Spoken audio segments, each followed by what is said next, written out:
When you think about dollar, euro, Bitcoin, Ethereum, you think about wins and losses in sport, in life, in relationship, in anything. Something in your brain and body has to keep track of that. Did you win? Did you lose? What's a letdown? What's a celebration? And I think one of the most important findings in the last few years in neuroscience is that while the molecule dopamine is associated with reward, it's more about motivation and craving. When I say the common currency is dopamine, what I mean is the molecule dopamine, when secreted in the brain, makes us pursue things, build things, create things, makes us want new things that we don't currently already have. It's a way of tabulating where we are in our life. Are we doing well or are we doing poorly? And that happens on very short time scales. Like, do you wake up feeling good? Or do you wake up feeling kind of low? Or on long time scales. If you're halfway through a long degree or you're halfway through your life, how are you doing? How do you gauge that? Well, it has everything to do with how much dopamine you were releasing in the previous days and weeks and years. All of this is subconscious. But what's cool is that once you make these processes conscious, once you understand a little bit about how dopamine is released and how it changes our perspective and our behavior, then you can actually work with it.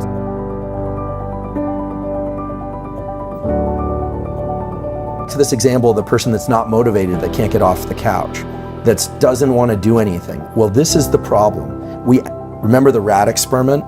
They are effectively the rat with no dopamine, but they can still achieve some sense of pleasure by consuming excess calories, by consuming social media. And look, I'm not judging, I do this stuff too, right? Scrolling social media. If you've ever scrolled social media and you're like, I don't even know why I'm doing this. It doesn't really feel that good. And I can remember a time where you'd see something that was just so cool, or you'd see something online. I remember this when TED Talks first came out. I was like, this is amazing. These are some, at least some of them are really smart people sharing really cool insights.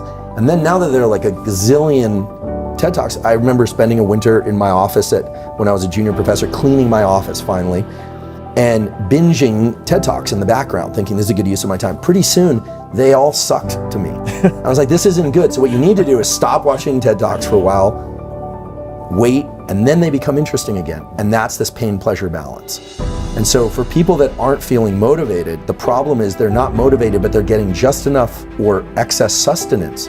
So they're getting the little mild hits of opioid, it becomes an opioid system. And if you think about the opioid drugs, and then there's the kind of opioid-like effects of constantly indulging oneself with social media or with video games or with food or with anything, to the point where it no longer evokes the motivation and craving. And this is really the new evolution of the understanding of dopamine in neuroscience, which is that dopamine itself is not the reward. It's the build-up to the reward. And the reward has more of a kind of opioid bliss-like property, which itself is not bad if it's endogenous, released from within. But when we can just sit there like the rat with no dopamine, gorging ourselves with pleasures, so to speak, what you end up with is somebody that feels really unmotivated, and those pleasures no longer work to tickle those feel-good circuits. And so there's no reason for them to go out and pursue. And that's a pretty dark picture. So the keys are to pursue rewards, but understand that the pursuit is actually the reward if you want to have repeated wins, okay? The celebration has to be less than the pursuit. And that's hard for some people to do.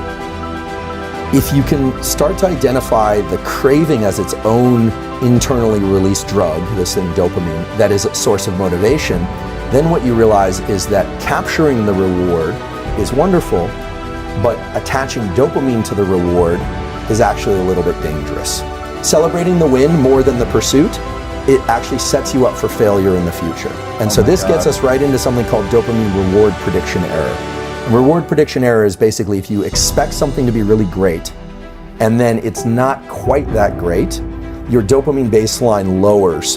And now, understanding what we know about dopamine, that means that not only did you feel as if you lost because it wasn't as much a celebration as you thought it would be, but it also means that you're starting from a lower place, meaning you are less motivated. Anytime you have a bunch of dopamine and you're in pursuit, after you achieve a win, now this could be a business win, a relationship, a win of any kind, but inevitably there's going to be a tipping back of the scale on the pain side. And that pain side is always going to go a little bit higher than the dopamine side. So this is what you would feel if you pursued a goal like building a big company, here it comes, the big sale, and then there's the, well, what now? The kind of letdown. Now, if you simply wait and stop pursuing dopamine for a short while, the scale starts to reset. The problem is a lot of people immediately roll right into the next pursuit. And then what happens is that scale starts to get stuck on the pain side. Little bit more. And pretty soon, no amount of seeking will allow you to experience that craving and motivation. So what does this mean in terms of an actual tool? Well, first of all, if people can do what you do, they're going to be in a much better position in life. Doesn't matter if it's school, sport, relationship, any domain of life. If you can start to register, that craving and that friction and that desire, that almost kind of low level of agitation, sometimes high level of agitation, that is that I'm trying to impose my will on the world in a benevolent way, we hope, that's dopamine. It's working with its close cousin, which is epinephrine, which is adrenaline. They are very close cousins. In fact, dopamine manufactures epinephrine. A lot of people don't know this, but adrenaline is actually made from the molecule dopamine. Okay, so those two are hanging out together. It's like crave and work, crave and work. And then you get the win. And some people allow the big peak in dopamine to be associated with the win. And smart people learn to adjust their celebration internally, right? This is all internal. You could throw the biggest party in the world, but as long as you're kind of laid back and looking at this, not letting yourself get manic crazy, you won't necessarily crash as hard, and pretty soon your system will reset. So that you take the day, you clean up the dishes, you relax, you go, what now? I'm feeling a little low. Well, rather than going out and spiking your dopamine again, just wait. Understand that the scale will reset again. Give yourself a few days where you're gonna feel a little kind of underwhelmed. Things aren't gonna be as interesting. It's gonna be hard to trigger that big release because you just had the peak. Well, if you adjust that, you relax, you understand there's always a little bit of a postpartum depression. We sometimes hear about postpartum depression, that's a clinical thing, but there's always that kind of, today's not as exciting as the previous days. What am I gonna do with my life? But then, if you let it start ratcheting up again, then what you realize is your capacity to tap into dopamine as a motivator, not just seeking dopamine rewards, that is infinite. And I can say with great certainty that this is how you were able to build a big company and sell it, how you've been able to build a successful podcast and sell it, how you're constantly seeking, because seeking is the reward. And I think for most people, we think of the reward as the finish line. And so the key is to get to the finish line, step into the end zone, but no end zone dance. It's just like, yep, and now I'm gonna go do it again. That's really the key. That's the key to doing it over and over. And when I see big athletes or academics or anyone or musicians and they rise and crash, it's clear they've lost the touch with the motivation evoked dopamine.